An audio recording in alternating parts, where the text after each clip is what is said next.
Are you buying a home or making an investment? Let's break down the truth behind mortgages in just a few minutes. Stay tuned.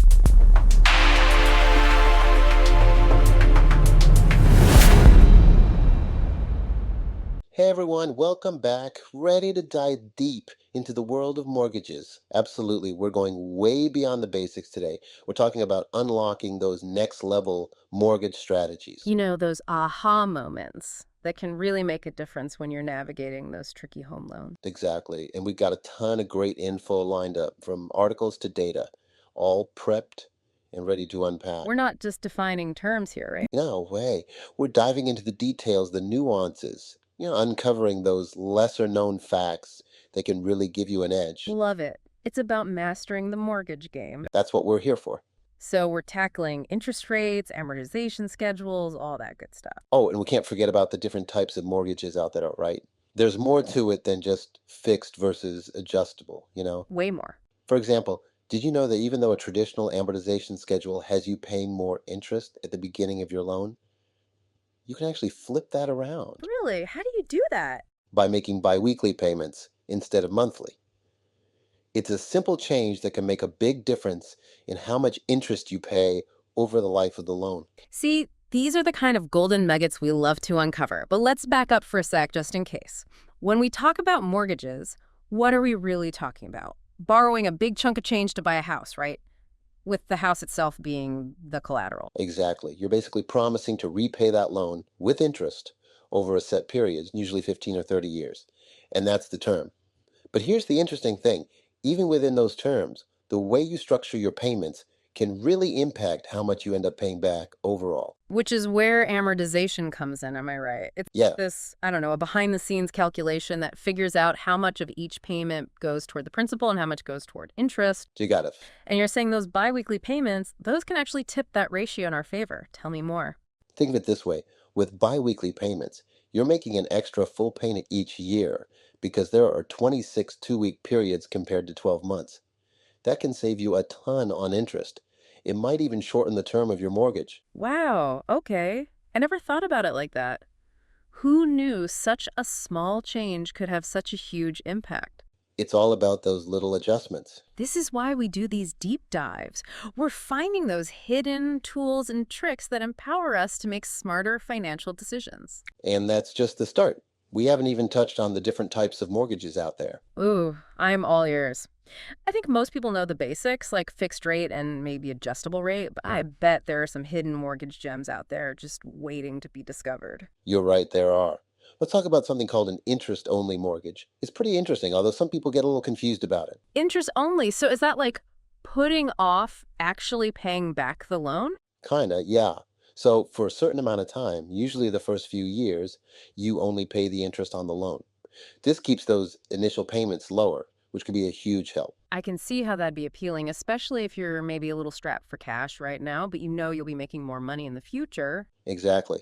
Imagine someone just starting a business or early in their career needing that extra cash flow. Or think about real estate investors. They want to maximize those returns on a rental property in the short term before they refinance. Right, right. So it's not necessarily good or bad, it's about your overall strategy. There's got to be a catch, though, right? Of course, when that interest only period ends, those monthly payments, yeah, they can jump up because now you're starting to chip away at that principal. Sounds like you got to be careful with those. Make sure you're ready for that jump in payments. You know, this makes me think about a question I hear a lot. Is a mortgage really a good investment? The million-dollar question, right? It's tricky, not a simple yes or no. While a mortgage helps you buy the house, it's the property itself that might be the investment, and that depends on a whole bunch of factors. Like what?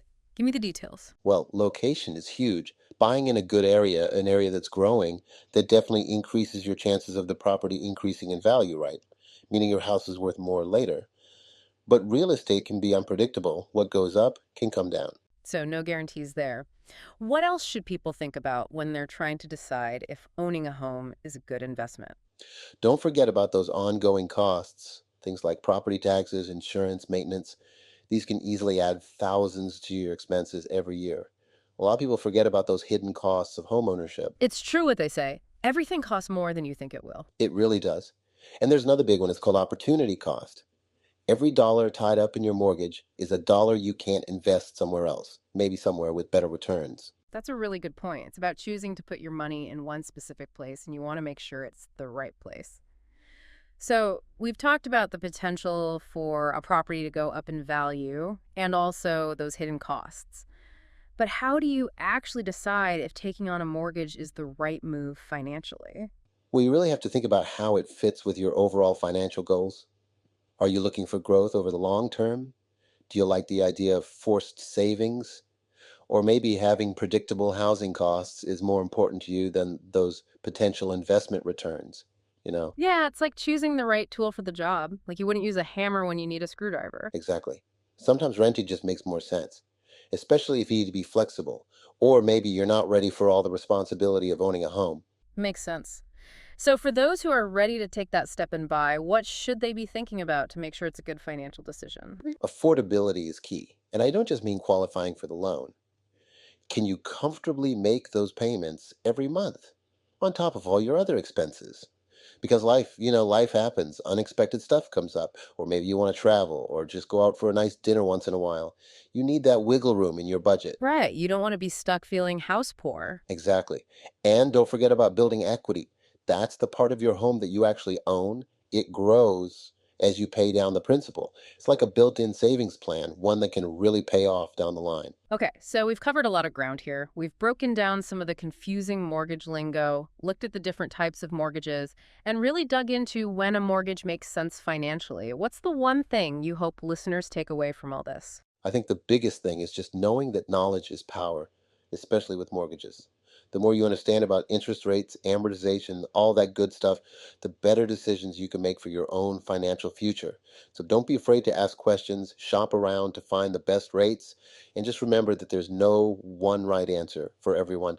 It's all about finding the mortgage that fits your own life, your own goals. Perfectly said. We've gone over the essentials today, but there's always more to learn about the world of mortgages. So, as you continue on your home buying journey, here's something to think about. What if instead of asking yourself, is a mortgage a good investment? You asked yourself, how could a mortgage help me achieve my financial goals? Maybe that slight shift in perspective can lead to a whole new way of thinking about things. Keep learning, keep asking those good questions, and until next time, happy house hunting.